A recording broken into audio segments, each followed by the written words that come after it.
a primeira epístola de Paulo aos Coríntios, no capítulo de número 3.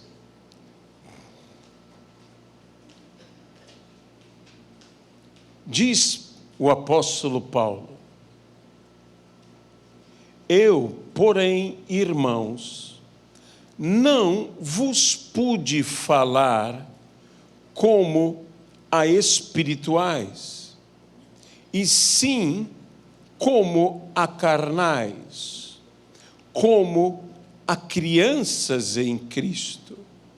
Leite vos dei a beber, não vos dei alimento sólido, porque ainda não podeis suportá-lo, nem ainda agora podeis, porque ainda sois carnais.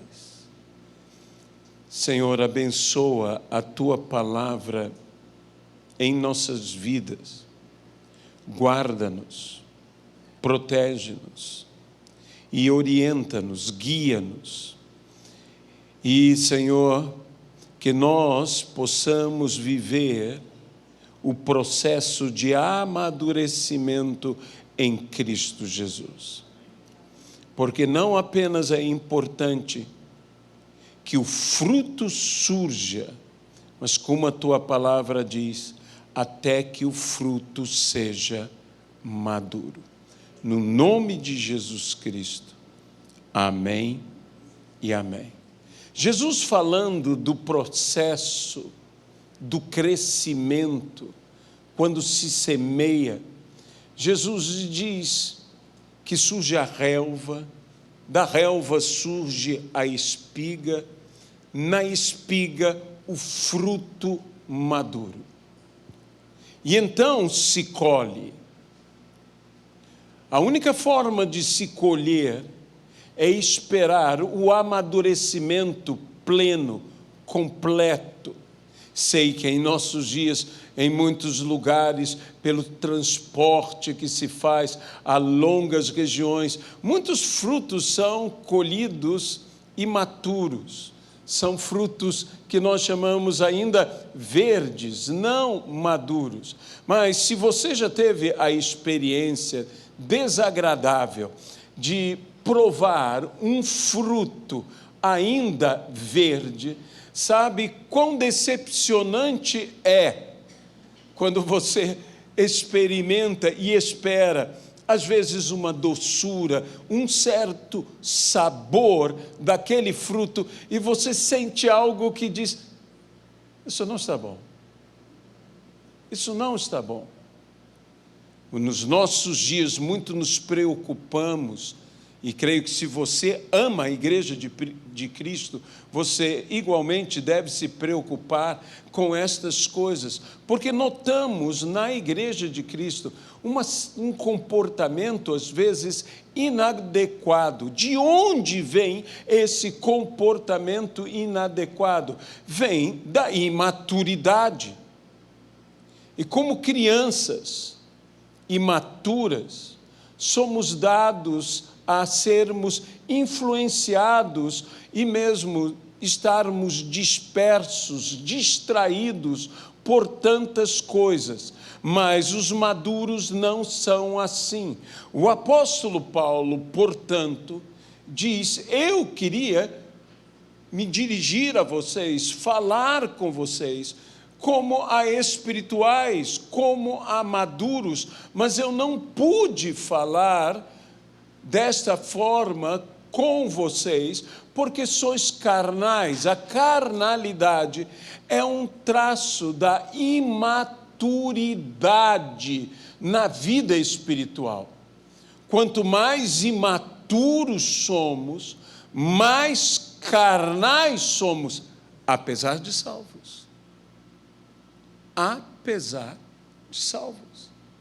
Apesar de termos uma verdadeira experiência com o Senhor, se não amadurecermos, a carnalidade será mais evidente em nós do que a espiritualidade, pois a espiritualidade é a evidência da maturidade. E o apóstolo Paulo, portanto, diz: eu queria dar a vocês alimento sólido, mas vocês não podem suportar. Por vezes percebemos que aquilo que está sendo ministrado à igreja é algo que nos espanta, e dizendo: por que estão falando coisas tão básicas? Como se ninguém soubesse disso, que já deveria ser mais do que sabido. Também diz a palavra do Senhor: no decorrer do tempo que já é passado, todos vós deveríeis ser mestres. Mestres. No entanto, não eram. Porque o tempo decorrido, o apóstolo Paulo nutria uma expectativa de que aquelas pessoas fossem já mestres, já estivessem eles mesmos ensinando a outros. É muito importante o ensino dentro da igreja. É muito importante que todos nós possamos ser pessoas de oração, mas pessoas também do conhecimento da palavra, o que nos livra de sermos enganados é conhecermos a verdade, é conhecermos a palavra. A própria palavra diz, e diz pela boca de Jesus Cristo: conhecereis a verdade, e a verdade vos libertará. Tantas pessoas se apropriam desse texto que nos pertence. Eu vou dizer uma coisa: muita gente se apropria disso. E tem pessoas que não estão revelando a verdade, não estão falando a verdade. A Bíblia diz que todos nós devemos falar a verdade, ou seja, não mentirmos, falarmos a verdade. Mas diz: todos nós devemos falar a verdade, mas da maneira certa de falar a verdade, falando a verdade uns com os outros em amor. Porque se você não fala em amor, às vezes tudo o que você fala não é verdade, são umas verdades. Você está dizendo umas verdades para uma pessoa. Isso muitas vezes mais é grosseria do que propriamente edificação. E a palavra diz: saia da vossa boca unicamente o que for bom para edificação. Nós queremos que possamos receber alimento sólido. Paulo disse: eu vos tive que dar leite. Por quê? Porque eram imaturos, eram bebês na fé, porque lhes faltou ensino,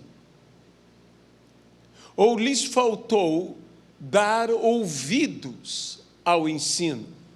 Jesus, ensinando, disse: se ouvirdes as minhas palavras e as praticardes, sereis como um sábio construtor, que constrói, que edifica a sua casa sobre a rocha. Então, quando nós não apenas ouvimos, mas praticamos aquilo que ouvimos, nós construímos algo, nós edificamos algo.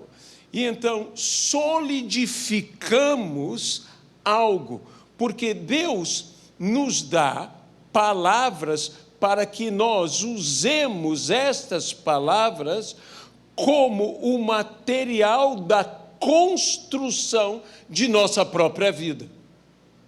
Que nós edifiquemos sobre a rocha, que é a palavra, mas que é também, e principalmente a pessoa de Cristo, nos alicerçando em Cristo e tomando as palavras de Cristo, construindo-as como? Vivendo-as, praticando em nossa vida. É o que nós precisamos fazer. E para isso nós precisamos de mestres.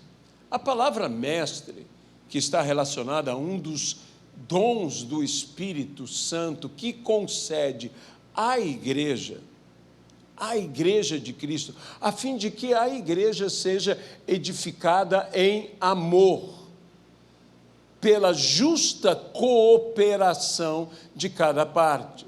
Sabe, o ministério não é uma obra individual, é uma obra coletiva, é uma obra de equipe. Nós somos uma equipe ministerial. Isso é uma igreja, isso são igrejas que se relacionam. Nós somos uma equipe pastoral, uma equipe evangelística e uma equipe de ensino, uma equipe para que haja o dom de mestre na igreja. Existem palavras nas Sagradas Escrituras que se relacionam e são traduzidas como a palavra mestre. Uma delas, que é a que está no texto em que o apóstolo Paulo fala dos dons espirituais, é a palavra pedagogos, que é aquele que orienta, que guia, que toma pela mão e que faz escolhas para crianças. Sabe, às vezes nós pensamos que o mestre, ele trata de coisas para crianças. E se as crianças não tiverem um pedagogo, um orientador, um guia, um educador, elas poderão se desvirtuar. Acima de tudo, na cultura grega, o pedagogo transmitia valores. E sabe que é uma das maiores crises da nossa sociedade, é a crise de valores. E desculpe-me dizer isso, uma das maiores crises da igreja é crise de valores. Nós precisamos de homens e mulheres que sejam pedagogos, que sejam os mestres, que tomem as crianças, os imaturos, os novos. E agora eu direi, e não se escandalize, os carnais. E você dirá, mas a igreja tem carnais? Oh, meu irmão, uma igreja que cresce, uma igreja que tem um grande número de pessoas, uma igreja que ganha bastante pessoas para Cristo, está cheia de carnais. Infelizmente, algumas outras igrejas que não crescem também estão cheias de carnais. Por quê? Porque isso tem a ver com maturidade. Mas se houver um pedagogo, ele tomará pela mão. E isto implica numa disposição de alguém que chega junto com você. Não é alguém que simplesmente te põe ali e te ensina. Não, alguém que te guia, que te segura pela mão. Isso é o relacionamento de um mestre. Um mestre te segura pela mão. E nós, como crianças, precisamos desses mestres que nos transmitem o quê? Segurança. Segurança. Não apenas educação, não apenas o ensino, mas segurança. Existe uma outra palavra, que é a palavra mais usada em relação a Jesus, que é a palavra mestre. Você sabe que os discípulos de Jesus chamavam Jesus mestre. Mestre. É a palavra didáscalos. Didáscalos é o que te ensina de uma maneira que você compreende. Didáscalos não é alguém que fale difícil. Didáscalos é alguém que, quando você termina de ouvir, você diz, finalmente entendi. Esse é Jesus. Jesus falava por parábolas, não para ser complicado. Jesus falava por parábolas para que a pessoa mais simples tivesse a capacidade de entender o Evangelho, as profundezas de Deus, de uma maneira simples. Jesus falava na linguagem que eles entendiam. Quando Jesus falou com o mestre como Nicodemos, também falou na linguagem que o mestre Nicodemos, o doutor Nicodemos, entendia. E sabe, quando você fala com o doutor, o segredo é você falar algo que deixa o doutor perplexo, porque ele quer te ouvir. Um doutor não é como qualquer outras pessoas, o doutor gosta de desafios, até intelectuais. E Jesus então fala a Nicodemos, e Nicodemos diz: como? E Jesus diz a Nicodemos: como sendo você um doutor na lei, não compreende isso? Se eu estou falando as coisas elementares, as coisas básicas, imagine se eu te falar das profundezas. Nicodemos ficou louco. Nicodemos diz: eu quero ouvir mais esse homem, eu quero ouvir, porque isso é a sede de um doutor. A um doutor você fala assim, mas a um camponês, a um homem simplório, sem letras, não erudito, você fala de outra maneira, mas você deve falar a ele de tal maneira que até os eruditos se espantem com a capacidade daquele que te ouviu. Foi isso que aconteceu quando João e Pedro falaram diante do Sinédrio, e o Sinédrio era composto de homens eruditos. E vendo que João e Pedro não eram homens letrados, eles se impressionaram com o que eles falavam e disseram: eles andaram com Jesus. Meus irmãos, o mundo tem que ver que nós andamos com Jesus. Até os grandes eruditos deste mundo, você não precisa se igualar a eles, tudo o que você precisa é andar com Jesus. E quando você ouve Jesus, quando você pratica, este grau de eloquência tomará conta da sua vida de tal maneira que até os de grande erudição vão se surpreender com cada um de nós. Mas existe uma outra palavra, a palavra epistastes, que é o mestre de grande autoridade, o mestre que instrui, o mestre que doutrina. Só Jesus é chamado por essa palavra. E no meio da tempestade, quando eles chamaram a Jesus, mestre, mestre, essa palavra mestre ali, eles não chamaram como eles estavam acostumados a chamar, didáscalos. Eles chamaram Senhor, instrutor, doutrinador, aquele que detém a autoridade, que todos o escutam e obedecem os seus ensinos. Esse é epistastes. E nós precisamos dessa manifestação nos dias de tempestade. Porque no dia de tempestade, a palavra, essa palavra de grande autoridade, que é de ensino, essa palavra acalmará a tempestade e nos trará bonança. Bons ventos. É relato histórico sobre homens e mulheres no meio do cristianismo que transformaram e que influenciaram por causa das suas mensagens, suas pregações. Jerônimo de Savonarola, grande pregador italiano, um dos seus ouvintes mais assíduos era Michelangelo, aquele que pintou a Capela Sistina. E quando você olha a Capela Sistina, o que você está vendo lá é Michelangelo pintando as pregações de Savonarola.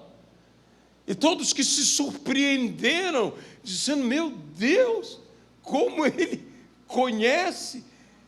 Era o quê? A influência do grande pregador.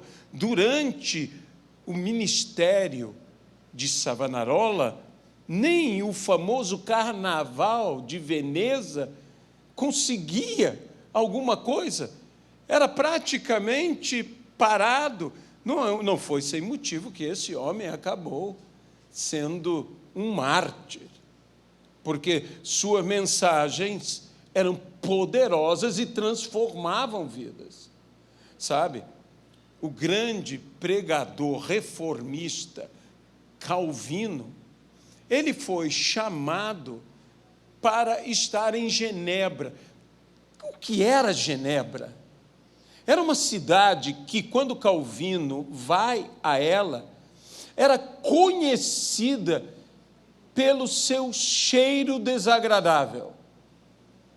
Era uma cidade de estalagens, era uma cidade suja, inclusive, em que muito preocupava o conselho da cidade com o estado daquela cidade. E eles chegaram a uma conclusão que aquilo tudo era um reflexo do estado espiritual daquela cidade. Durante 40 anos, Calvino pregou em Genebra. E Genebra, nesses 40 anos do ministério de Calvino, foi transformada de uma cidade que era mal vista e mal cheirosa, na cidade padrão para toda a Europa. E até hoje é surpreendente a limpeza,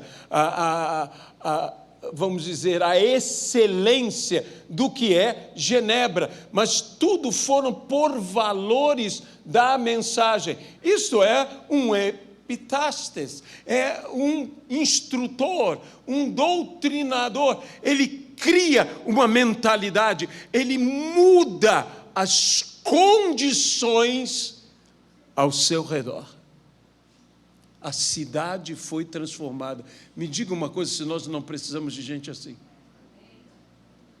Se uma cidade como o Rio de Janeiro não precisa de um pregador assim, e de mais de um até, se nós não precisamos para a nossa nação, se outras nações não necessitam, nós precisamos de homens e mulheres, e me falta tempo de citar a vocês inúmeros e inúmeros exemplos que mudaram. Olha, John Wesley teve uma pregação tão influente na Inglaterra, que a Inglaterra, segundo os historiadores, estava se encaminhando para um derramamento de sangue pior do que a Revolução Francesa.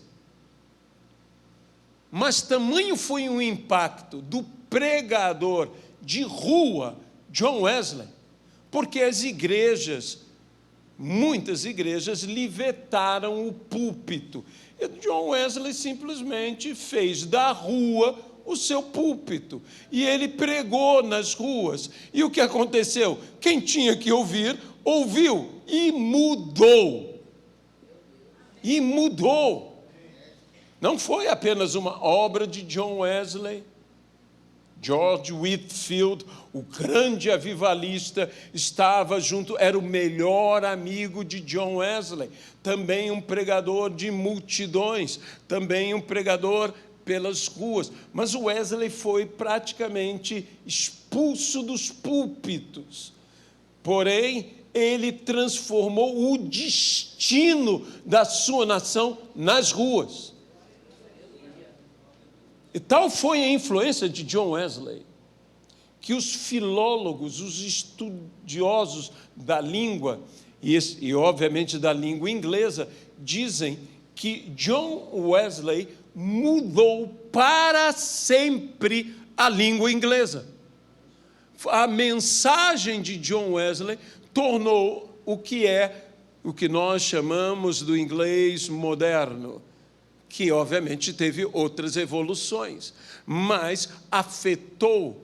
Nós não temos mais aquele inglês shakespeariano, muito bonito para os que sabem verdadeiramente inglês, mas John Wesley transformou a maneira de falar, porque ele falou para que o povo entendesse, e era um homem que falava 9 línguas.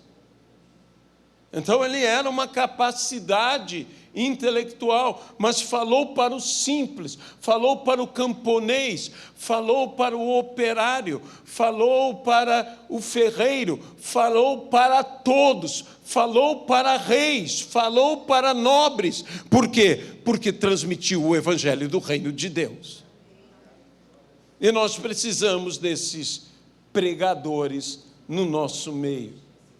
Gente que ensine, gente que igualmente eduque. Isso voltaremos em uma outra oportunidade para falar, mas dentro do que são esses tipos de mestres, existem, eu poderia dizer, 2 tipos de mestres. Ou a palavra pode ser aplicada em 2 tipos, aonde nós temos os instrutores e os ensinadores. E a diferença entre instruir e ensinar está no grupo ao qual cada uma dessas atividades é exercida. Porque quem ensina, ensina imaturos. Ambos educam, mas o que ensina, ensina a imaturos. E o que instrui, instrui a maduros. Maduros precisam também de uma educação, eles precisam de instrução. Mas imaturos necessitam de ensino. E a Bíblia fala do dom de ensino e diz: o que ensina, esmere-se em fazê-lo. Esmerar é se empenhar ao máximo, é fazer todo o possível. Sabe que hoje nos falta aqueles que possam ensinar com toda a dedicação e esmero. O esmero implica numa qualidade. Na Dinamarca, que é conhecida pela sua qualidade de vida, um dos maiores salários era dos professores de alfabetização. Interessante o que é uma nação de primeiro mundo, não é? O valor que eles dão à alfabetização, aos que cuidam da criança. Porque, em média, a formação deste que irá alfabetizar, ele terá que possuir 3 graduações. E, segundo a cultura dinamarquesa, tudo depende da base. Tudo depende da base. E é por isso que eles alcançam o que eles têm alcançado. E, meus irmãos, isso não é novidade para nós que seguimos as Sagradas Escrituras, que Cristo nos ensina que tudo depende da tua base.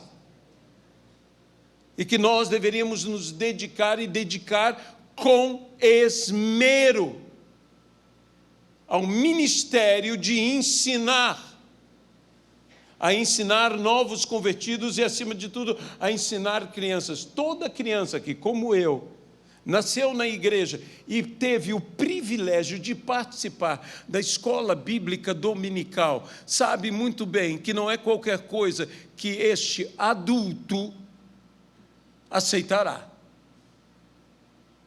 Por quê? Porque ele aprendeu desde os primeiros passos.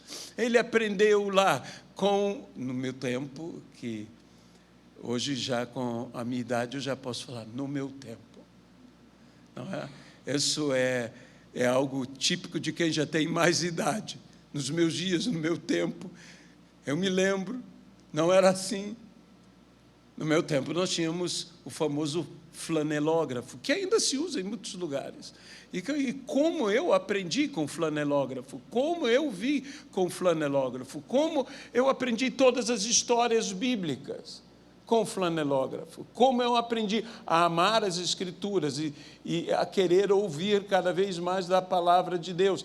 Por quê? Porque base é tudo. Louve ao Senhor por haver professores ensinando as crianças na escola dominical. E valorize essa gente. Valorize essa gente. Mas o apóstolo Paulo, que nos fala desta maneira em Coríntios, ele também nos fala em Romanos algo muito, mas muito interessante, no capítulo áureo de Romanos, que é justamente o capítulo de número 8. Epístola de Paulo aos Romanos 8, e com isso eu quero concluir essa palavra. Versículo de número 14. Pois quem são os maduros? Quem é a pessoa madura? Os imaturos, os que são novos na fé ou que não desenvolveram a sua fé. Mas os imaturos são estes, e os maduros? Pois todos os que são guiados pelo Espírito de Deus são filhos de Deus. Todos os que são guiados pelo Espírito de Deus são filhos de Deus. Esta palavra filhos aqui é a palavra huios, que significa não apenas filhos, mas filhos crescidos, filhos maduros, filhos bem criados, filhos bem formados, todos os que são guiados. Os imaturos são os carnais, os maduros são os espirituais. E como definir alguém espiritual? É alguém guiado pelo Espírito. Alguém guiado pelo Espírito. A palavra ruá hebraica, que equivale à palavra pneuma grego, que significa espírito, é uma palavra tão interessante porque ela é, como pneuma, sopro, fôlego, respiração, literalmente vida. Pois se você não respira, você não vive. Se você está sendo sufocado, você não vive. Uma palavra sem espírito mata. A Bíblia diz que o espírito vivifica, mas a letra mata. E a Bíblia também diz que os espinhos sufocam a palavra. Uma palavra sufocada é uma palavra sem sopro, é uma palavra sem espírito. Eu vou te dar uma visão um pouco diferente do que acontece quando é sufocada a palavra. Sufocar a palavra não é apenas anular a palavra, sufocar a palavra é muitas vezes te tornar um legalista. Simplesmente um legalista, é só a letra. E nós temos que ser guiados pelo Espírito. A palavra é importante, guiados pelo Espírito é sumamente importante. Nós temos que ser pessoas espirituais. Mas, acima de tudo, o que seria um huios, ou uios, como alguns falam? O que seria um filho maduro? A ideia da palavra é que quanto mais o filho se tornasse semelhante ao que o gerou, mais maduro ele o era em relação àquele que o gerou.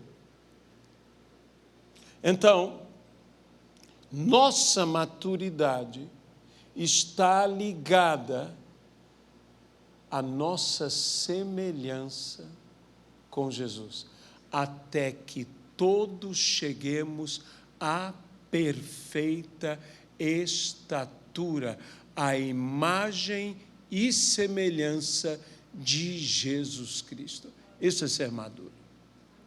Quanto mais eu cresço para chegar à estatura de Cristo, quanto mais eu me assemelho a Jesus Cristo, mais maduro sou.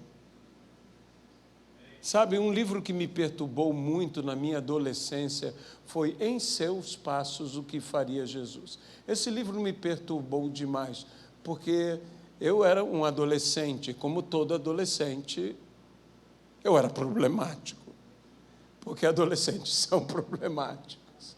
Não estou dizendo que são maus, eu estou dizendo que adolescentes têm problemas. Como adultos têm problemas, como crianças têm problemas. Só que as coisas na adolescência, lembre-se da sua adolescência, são intensas. Os hormônios estão a 1000.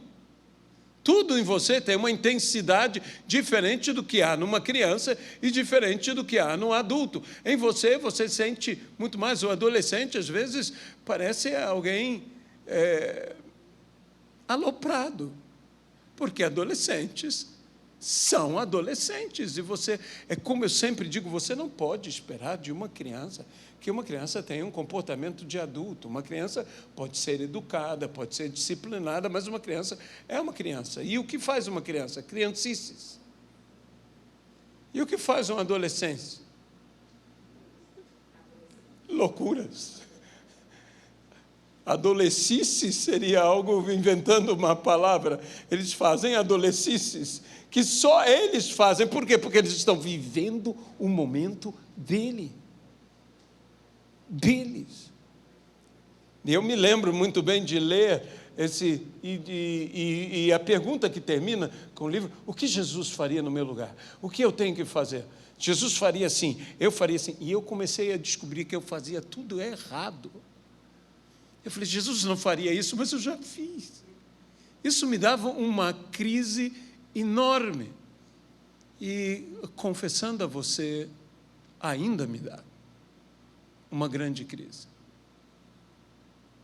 Eu não sei, tudo depende do temperamento de uma pessoa, o temperamento de outra. Há pessoas que são plácidas, que são calmas, há pessoas que são explosivas, e essas são vantagens e desvantagens dependendo do que você tem que fazer e da situação que você está vivendo. Eu tenho uma timidez natural. Vamos confessar pecados aqui. Eu tenho uma timidez natural que muitas pessoas dizem: mas pastor, como... E essa timidez se manifesta muitas vezes quando eu estou não em público. Em público eu não tenho timidez nenhuma, mas no trato individual eu sou um fracasso. Porque eu sou tímido. Eu não gosto de incomodar, eu não gosto... E então, muitas vezes, o que eu mais faço, e se eu fizer isso com você, e eu fatalmente já fiz isso com você, você me perdoe, eu me calo, eu fico calado. Eu posso passar por alguém, cabeça baixa, ou o olhar fixo em algo. Eu me lembro de estar treinando uma vez, lá em Santa Catarina, numa academia, e um rapaz da igreja que eu estava pregando veio falar comigo, e eu estava concentrado no meu treinamento, e quando eu fico concentrado em algo, eu fico concentrado. E praticamente a pessoa falava, e eu falava, e continuava treinando. E depois que eu terminei de treinar, eu coloquei a mão na minha cabeça e disse: Jesus teria parado. A crise bateu de novo. Jesus teria atendido. Jesus. E eu falei: Senhor, eu não sou Jesus. E eu não sou Jesus. Mas eu tenho que ser semelhante a Ele. De modo que eu não posso aceitar que as minhas limitações continuem me limitando. Isso é imaturidade, isso é carnalidade. Maduros enfrentam suas limitações e vencem suas limitações. De modo que todos nós temos, não importando a idade, um grau de maturidade e um grau de maturidade. Nós temos que nos tornar semelhantes a Jesus. Isto é maturidade. E é esse que tem que ser o nosso esforço. E agora, não só no ensino, mas esmere-se em viver isso. Faça tudo o que for necessário. Porque, meus irmãos, bem foi dito que um filho nem sempre ouve o que seu pai diz, mas sempre vê o que o seu pai faz. E ele fará muito mais segundo o que o pai faz do que o pai diz. E aquela velha palavra, faço o que eu digo e não faço o que eu faço, não serve, porque ele fará o que você faz. Então, seja coerente com o que você diz e com o que você faz. Isso são maduros. E é por isso que a Bíblia diz, crescei, antes de dizer multiplicai. Nós, hoje na igreja, pensamos que quando multiplicamos, crescemos. Mas, desde Gênesis, é quando você cresce, você multiplica. E Deus falou isso para pessoas adultas. Adão e Eva.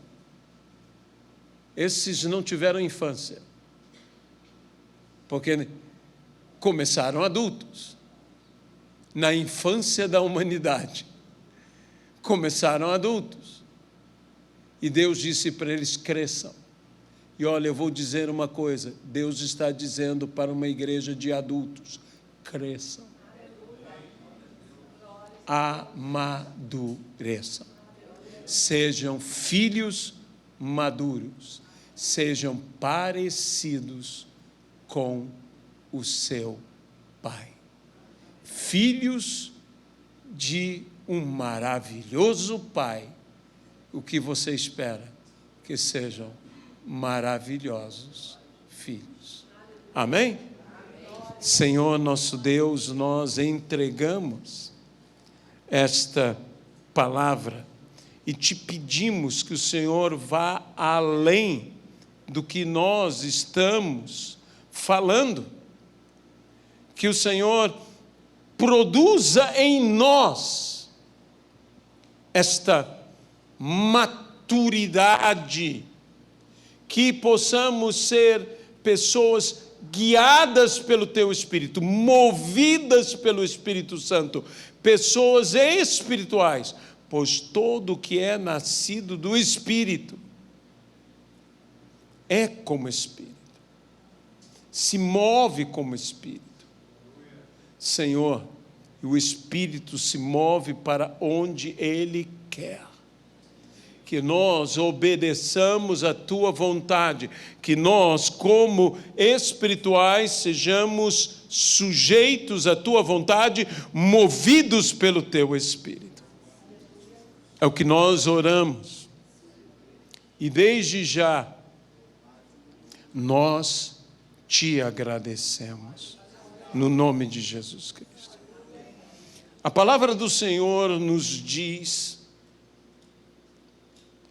que nós devemos nos examinar